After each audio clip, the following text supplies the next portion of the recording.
देखिए अपन सभी बच्चों को राधे राधे और सब बढ़िया हो, बढ़िया रहने चाहिए। ठीक है, चले देखिए पिछली वीडियो मैंने तुमको बताया था कि गैलीलियो रूपांतरण समीकरण में जब बिंदु संपाती नहीं थे और अपसंपाती थे, तो मैंने तुमको पहले बता दिया था कि जब बिंदु संपाती थे, और मैंने जो लास्ट वीडियो थी उसमें बताया था कि जब बिंदु संपाती नहीं है। मैंने तुमको बताया था कि गैलीलियो रूपांतरण समीकरण क्या होता है, कि मैंने बताया था कि जो भी अपने पास रूपांतरण समीकरण होता है उसकी एक फिक्स ही परिभाषा है कि किसी निर्देश तंत्र में किसी बिंदु के निर्देशांक ज्ञात हैं तथा किसी अन्य निर्देश तंत्र में उसी बिंदु के क्या किया जाए, निर्देशांक ज्ञात किए जाएं, तो उन निर्देशांकों में संबंध स्थापित करने वाले समीकरणों को क्या बोलते हैं, निर्देशांक रूपांतरण समीकरण कहते हैं। क्लियर सभी को? मैंने बताया था कि किसी निर्देश तंत्र में किसी बिंदु के क्या हों, निर्देशांक ज्ञात हों तथा किसी अन्य निर्देश तंत्र में उसी बिंदु के निर्देशांक ज्ञात करने हों, तो निर्देशांकों में संबंध स्थापित करने के लिए अपन जिस समीकरणों का यूज करते हैं या उपयोग करते हैं या काम में लेते हैं, उन समीकरणों को अपन क्या बोलते हैं, रूपांतरण समीकरण कहते हैं। क्लियर है सभी को? चलिए आज हम करेंगे कि जो न्यूटन के नियमों की जो हमारे पास निश्चयता होती है कि न्यूटन के नियम क्या होते हैं, उन न्यूटन के नियमों को अपन क्या करेंगे, आज सिद्ध करेंगे। क्लियर? देखिए पहले मैं बता देता हूं कि जो न्यूटन का जो प्रथम नियम है क्या है। न्यूटन का जो प्रथम नियम है वो क्या कहता है कि अगर कोई वस्तु स्थिर अवस्था में है, किसमें है, स्थिर अवस्था में है, जब तक उस वस्तु पर कोई बाह्य बल नहीं लगाया जाएगा। क्या नहीं लगाया जाएगा? जब तक कोई बाह्य बल नहीं लगाया जाएगा तो वो वस्तु अपनी स्थिर अवस्था में ही रहेगी। अर्थात कि अगर किसी वस्तु स्थिर अवस्था में है तो वो बाह्य बल की अनुपस्थिति में अपनी स्थिर अवस्था में ही रहती है। क्लियर सभी को? चलिए दूसरा नियम कहता है कि जो अपने पास जो संवेग में परिवर्तन की दर होती है, किसमें, संवेग में जो परिवर्तन की दर होती है वो उसके तुल्य बल के क्या होती है, लगाए गए बल के तुल्य होती है। अर्थात संवेग में परिवर्तन की दर लगाए गए बल के क्या होता है, तुल्य होता है। क्लियर? मैंने बताया था कि जो अपने पास बल होता है वो क्या होता है, F बराबर m। बताया था नहीं बताया था? तो संवेग में जब अपन परिवर्तन करेंगे तो F का मान किस में लेंगे अपन, F बराबर dp अपॉन dt, और F डैश का मान किस में लेंगे, dp dash upon dt। Clear? तो इसका मतलब होता है कि संवेग में जो परिवर्तन की दर होती है वो लगाए गए बल के क्या होती है, तुल्य होती है। क्लियर? चलिए दोनों बातें स्पष्ट हो गई। तीसरी बात यह आती है कि किसी वस्तु पर होने वाली क्रिया, किसी वस्तु पर होने वाली क्रिया तथा उसके द्वारा होने वाली प्रतिक्रिया दोनों परिमाण में क्या होते हैं, समान होते हैं, लेकिन उनकी दिशा क्या होती है, भिन्न भिन्न होती है। क्या होता है कि एक तो की जाने वाली क्रिया और होने वाली प्रतिक्रिया, मतलब कि किसी वस्तु पर की जाने वाली क्रिया और उसके द्वारा होने वाली प्रतिक्रिया परिमाण में क्या होते हैं, समान होते हैं, और दिशा क्या होती है, उनकी भिन्न भिन्न होती है। तीनों बातें क्लियर? चलिए तो अब लिखिए, हेडिंग डालिए, न्यूटन के नियमों की निश्चयता। न्यूटन के नियमों की निश्चयता। न्यूटन के नियमों की निश्चयता। इसमें पहला डालिए न्यूटन के नियमों की निश्चयता में पहला है न्यूटन के प्रथम नियमानुसार, न्यूटन के प्रथम नियमानुसार, न्यूटन के प्रथम नियमानुसार यदि यदि यदि कोई वस्तु स्थिर अवस्था में है, स्थिर अवस्था में है तो बाह्य बल की अनुपस्थिति में, बाह्य बल की अनुपस्थिति में, बाह्य बल की अनुपस्थिति में, बाह्य बल की अनुपस्थिति में वह वस्तु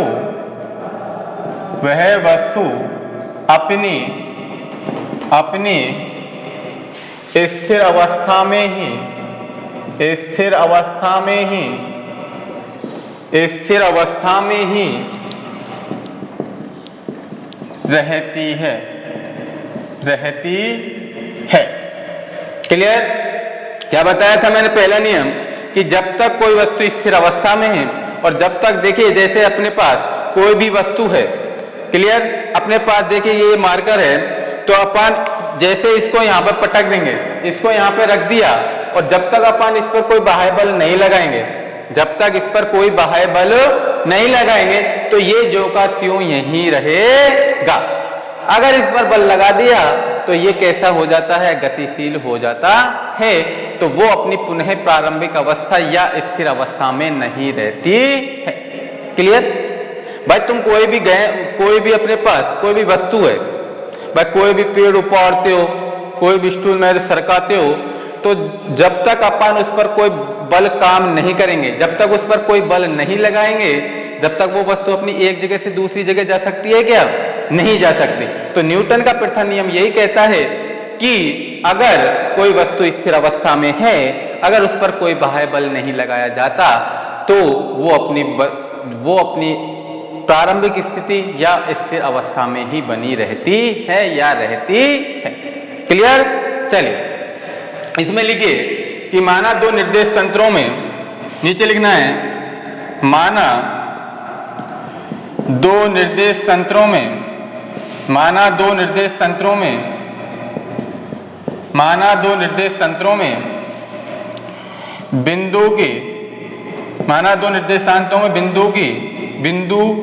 बिंदुओं की स्थिति, बिंदुओं की स्थिति सदिश R व सदिश R' हैं, सदिश R व सदिश R' हैं तथा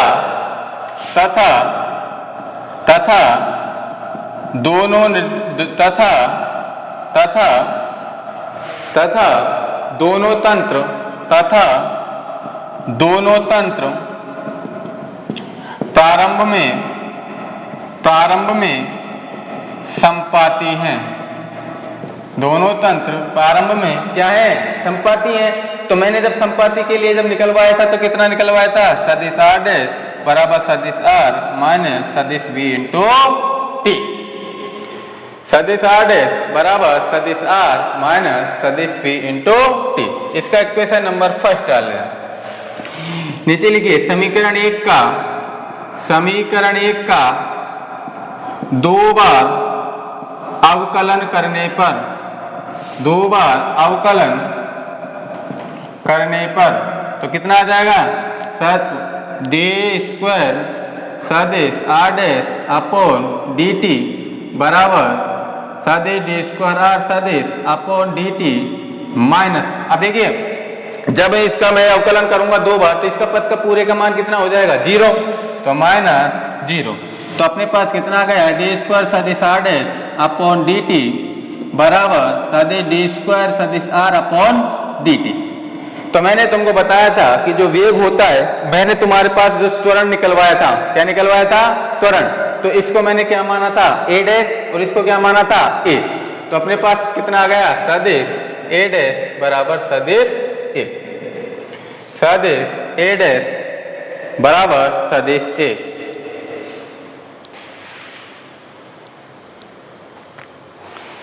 नीचे लिख देना। इस आधार पर हम कह सकते हैं कि इस आधार पर हम कह सकते हैं कि इस आधार पर हम कह सकते हैं कि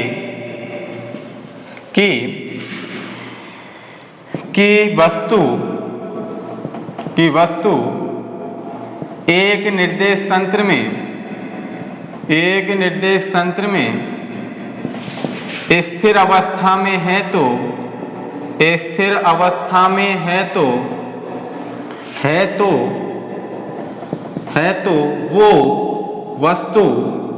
वो वस्तु दूसरे निर्देश तंत्र में भी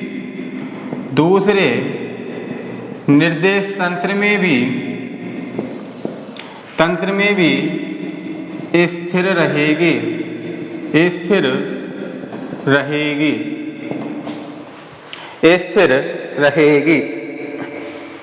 तो निर्देश तंत्र में भी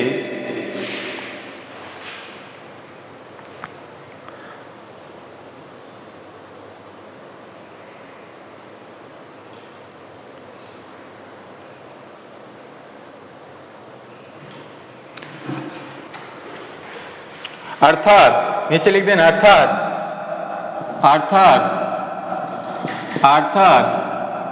न्यूटन का प्रथम नियम स्थिर व गतिशील दोनों तंत्रों में समान होगी। गतिशील दोनों तंत्रों में, अर्थात न्यूटन का प्रथम नियम स्थिर व गतिशील दोनों तंत्रों में समान होते हैं। न्यूटन के प्रथम नियम अनुसार, इसको काट के ऐसे लिख लेना, न्यूटन के प्रथम नियम से वस्तु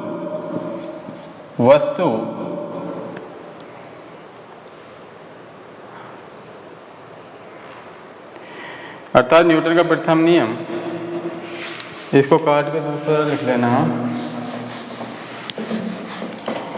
कि अर्थात न्यूटन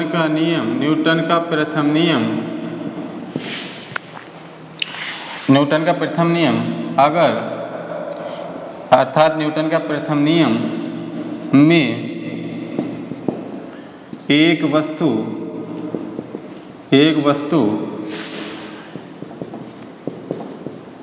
स्थिर तथा गतिशील दोनों तंत्रों में एक वस्तु की स्थिति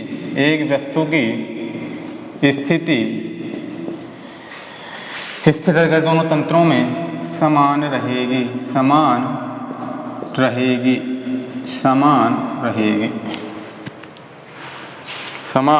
रहेगी। नोट डाउन करिए जल्दी।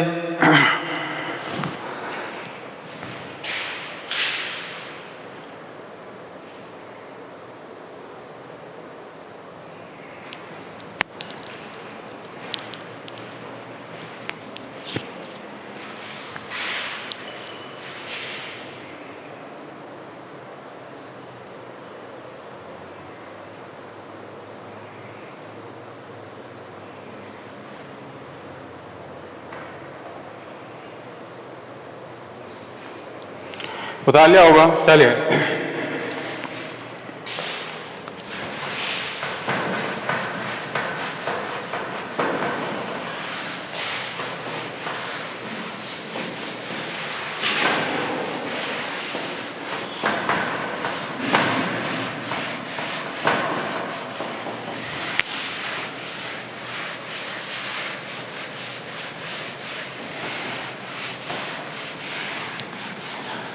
देखिए दूसरा नियम कहता है अपने पास, नीचे लिखिए, न्यूटन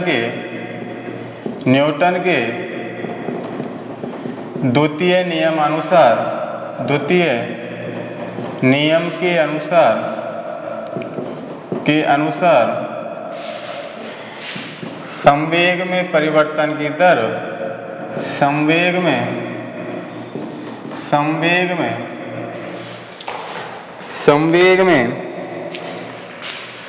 संवेग में परिवर्तन की दर लगाए गए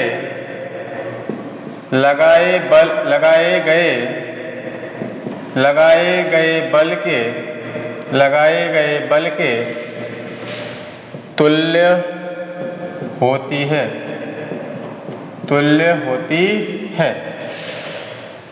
चूंकि हम जानते हैं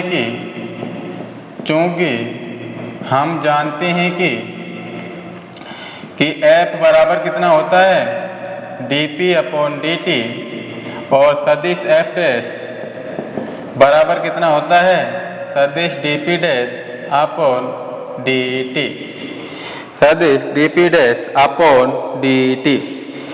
ये तो किस में होता है अपने पास, S निर्देश तंत्र में। किस में होता है, S निर्देश तंत्र में।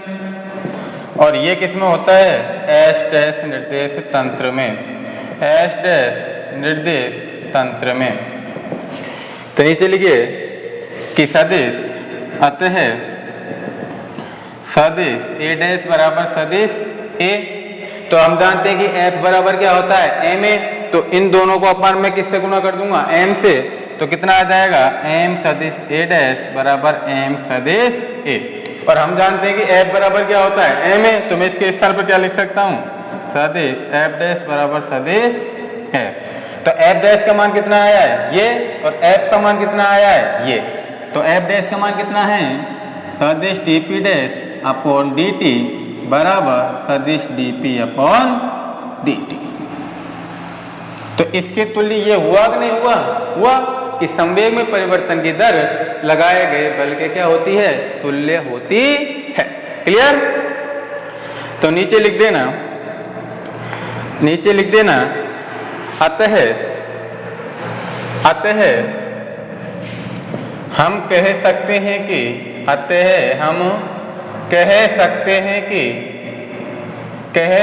हैं कि न्यूटन का दूसरा नियम, न्यूटन का द्वितीय नियम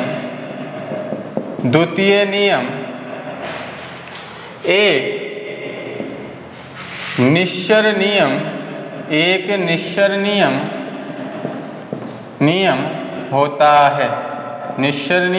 होता है। नोट डाउन करिए जल्दी। एक निश्चर नियम होता है।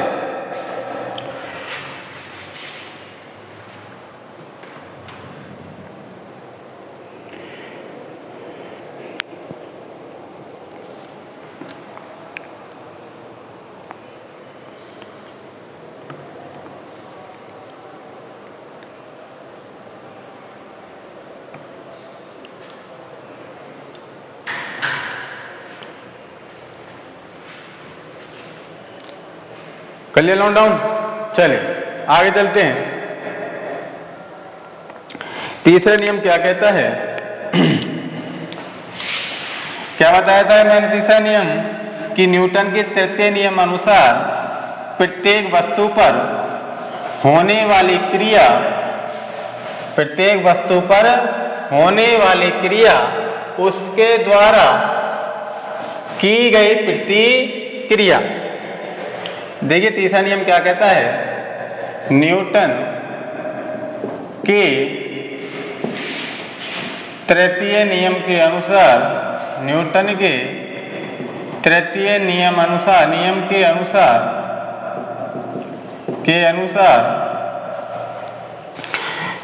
प्रत्येक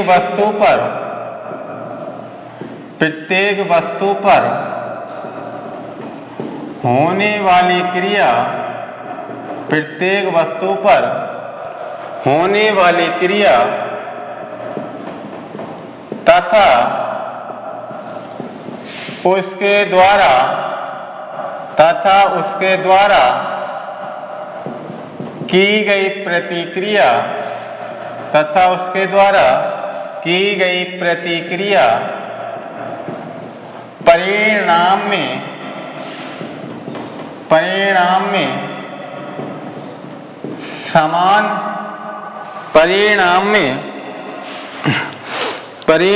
समान उसके द्वारा की गई प्रतिक्रिया परिणाम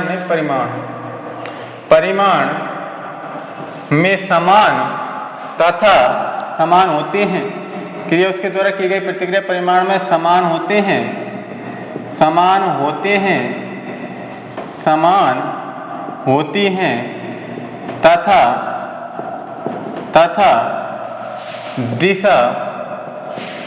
तथा दिशा समान नहीं होते हैं। क्लियर? अर्थात भिन्न भिन्न होती है। तो देखिए, जब परिमाण में तो समान होगा तो दिशा क्या होगी? भिन्न भिन्न होगी। वही क्या होता है तुम्हारा न्यूटन का तृतीय नियम। तो नीचे लिख देना, अर्थात सदिश F12 बराबर माइनस सदिश F21, क्योंकि दिशा क्या हो गई अपने पास? भिन्न भिन्न, और परिमाण क्या हो गया? समान। ये क्या है? न्यूटन का तृतीय नियम।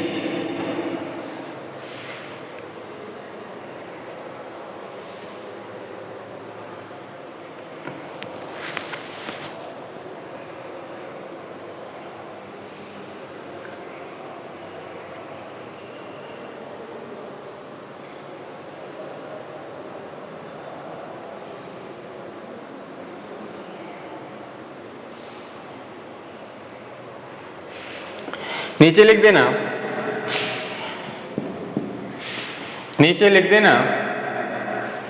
कि संवेग संरक्षण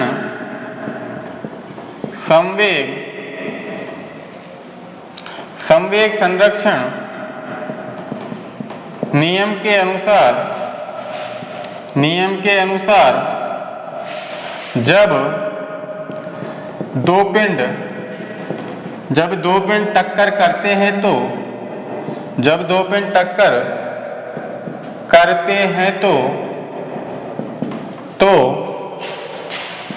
टक्कर से पहले की क्रिया तथा टक्कर के बाद होने वाली प्रतिक्रिया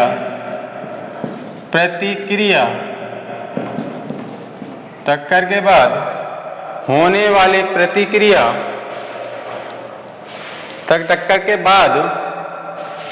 प्रतिक्रिया टक्कर के बाद प्रतिक्रिया होती है।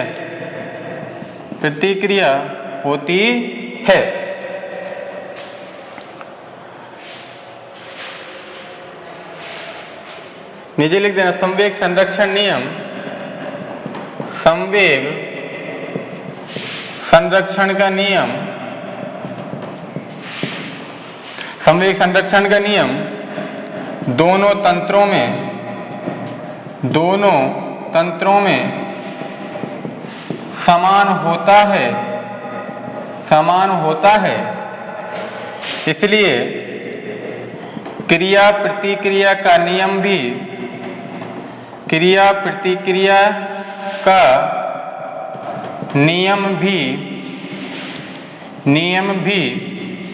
दोनों तंत्रों में समान होता है। इसलिए न्यूटन का तृतीय नियम एक निश्चर नियम होता है। नोट डाउन करिए जल्दी। निश्चर नियम होता है।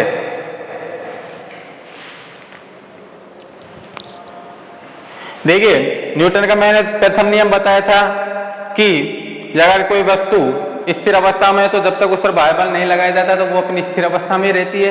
दूसरा नियम बताया था कि संवेग में परिवर्तन की दर लगाए गए बल की क्या होती है, तुल्य होती है।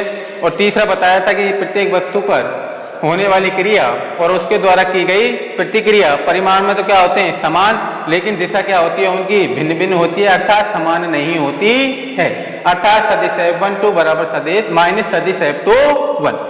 अब मैंने तुमको बताया था कि संवेग संरक्षण का नियम है, उनमें जब टक्कर होती थी तो टक्कर के पहले का कुल संवेग और टक्कर के बाद का कुल संवेग क्या रहता था, संरक्षित। इसलिए संवेग संरक्षण नियम जो होता था वो दोनों निर्देश तंत्रों में कैसा रहता था, समान। इसलिए क्रिया प्रतिक्रिया का नियम भी क्या होता है, समान रहता है। इसलिए हम कह सकते हैं कि जो न्यूटन का तृतीय नियम होता है वो एक निश्चल नियम होता है। क्लियर। चलिए अब हम अगली वीडियो में करेंगे कि लॉरेंज रूपांतरण समीकरण क्या होता है। क्लियर है। चलिए ध्यान से देखना है और ध्यान से अपने खुद के हाथों से ये सभी तीनों नियम निकालने हैं। क्लियर। चलिए राधे राधे।